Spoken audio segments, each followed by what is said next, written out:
you want to see something that is an extreme rarity in the world of Washington politics? All right, hopefully this works. Can we do it? Hey! Ta-da! What you're looking at right now next to me is a live picture. It's 9:10 p.m. roughly on a Wednesday night, and Congress is currently still in session. What you see there is the Senate Finance Committee. They are currently engaged in a heated debate over 564 separate amendments to Chairman Max Baucus's health care reform proposal. Generally speaking, when Congress is working after 9 o'clock at night or on the weekends, there's either something really important or really tricky going on.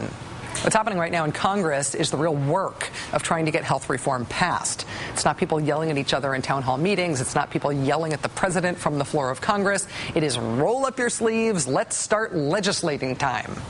And what we can now report is that roll up your sleeves, let's start legislating time is apparently a really bad time for some members of Congress who are opposed to health reform. It's not wearing well on them at all. The phrase cracking under pressure, in fact, comes to mind. Take Republican Senator Chuck Grassley of Iowa, an original member of the Senate Finance Committee's Gang of Six. Despite his insistence over the summer that reform would lead to the government killing old people, despite his railing against Obamacare in fundraising letters to his constituents, Senator Grassley was pretty certain, he said, of one thing. He said that the idea of an individual mandate forcing every American to buy health insurance, he thought that was a pretty darn good idea.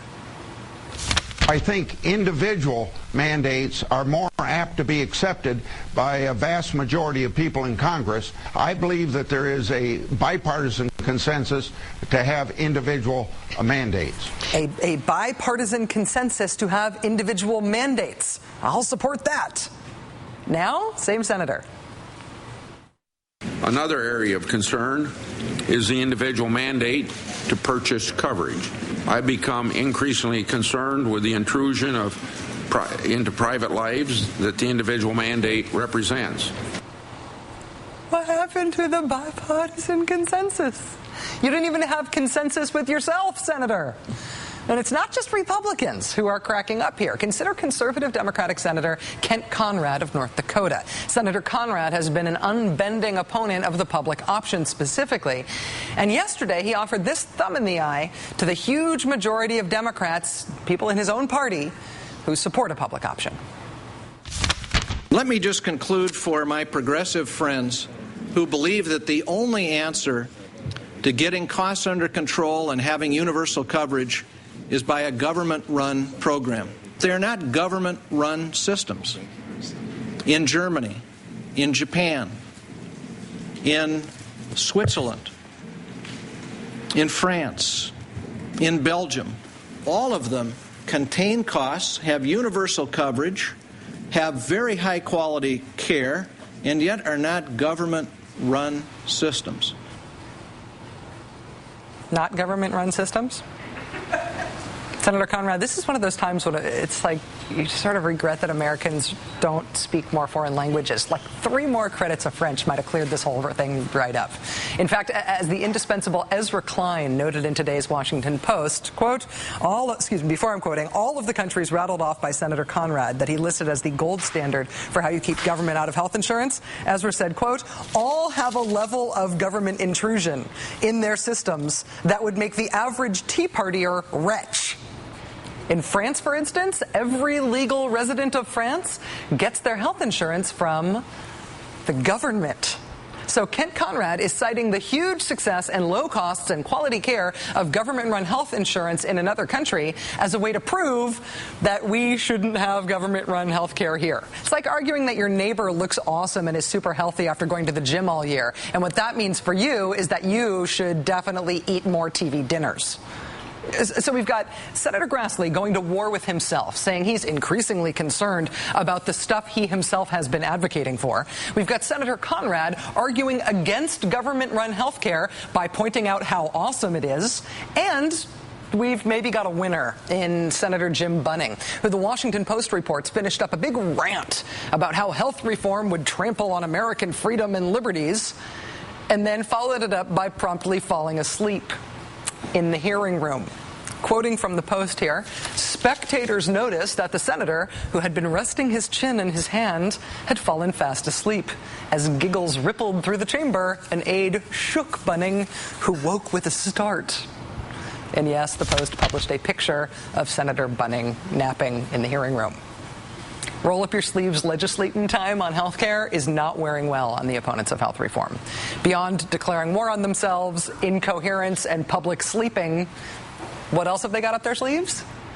Well, joining us now is MSNBC analyst and senior Washington correspondent and political columnist for Newsweek, Howard Fineman. Howard, it's nice to see you. Thanks for joining us. Hi, Rachel. Let me ask you about my premise here. First, the idea that there is still a lot being done to stop health reform, but that there isn't a lot of intellectual firepower behind these arguments against it. They're just sort of hoping something will stick. Is that how you see it? Yeah, I think you're right. In the case of Senator Grassley, for example, I think he's just going to argue, whatever Barack Obama says tomato, Chuck Grassley's going to say tomato. Only it's a very serious thing. There was a point at which Barack Obama was skeptical about a universal mandate himself. Therefore, Grassley was for it. Now that Obama, having kind of looked at all the pieces on the checkerboard, says, I think it's a good idea, now Grassley's against it. The common thread here is Grassley being against whatever Obama is proposing. Well, on that specifically, I mean, a lot of liberals aren't huge fans of an individual mandate either, but that sort of makes ideological sense in terms of what we understand about liberalism.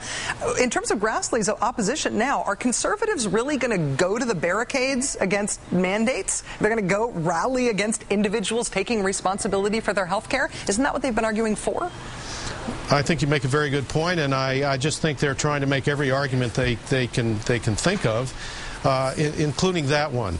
I think that the conservatives, including Grassley, are worried about their own energized political base. Grassley's up for re-election in Iowa in 2010. He's sort of popular, but not nearly as popular as he was. He's looking over his shoulder at his own right wing. That's what's happening with him. That's what's happening with all the other Republicans on that committee. Let me ask you about something that happened in the House. House Minority Whip Eric Cantor today complained that health reform was taking up too much of the energy and time of Congress. He said, we can't get anything else done. Is there something else of significance that Republicans want to be working on? No, and that was a kind of silly statement by Cantor. The Republicans would love to take all the rest of the year on health care as they try to kill it, and don't have a big urgent agenda of their own that they're trying to pursue. They just don't. They've basically, with a few small glimmers of exception, been in opposition and slowed down and opposed mode, using every tool at their disposal, both rhetorical and procedural. That's what Barack Obama and the Democrats are facing. Well, let me ask you a big picture strategy question that includes the president. What do you think is the connection between the president being like Flash Gordon right now? I mean, he's everywhere. He's at the UN. He's on 5 Sunday shows. He's on Letterman. He's in Pittsburgh. I mean, what's the connection between him being everywhere and this legislating that's happening on this huge policy issue in Washington? Well, that's a very good question, and I don't know that there's as close a relationship as Barack Obama and his advisors hope or think that there is. I mean, visibility will only get you so much. Ubiquitousness will only get you so much. I love the Flash Gordon comparison. Barack Obama, when he was a kid, loved Spider-Man and the Incredible Hulk, But being everywhere, being on call, that doesn't necessarily make it. What Barack Obama needed to be doing earlier on, in my view, is having a set of really clear, crystal clear proposals, tough proposals, one that his party backed, and then he needed to hit Congress over the head with it early and repeatedly in a political campaign really against the Congress. That's how you have to make this crazy Congress, the way it runs these days or doesn't run, that's how you have to make it move. Mere visibility won't cut it. Howard Fineman, MSNBC analyst, senior Washington correspondent for Newsweek. Thanks for your time and your insight tonight, Howard. Thank you, Rachel.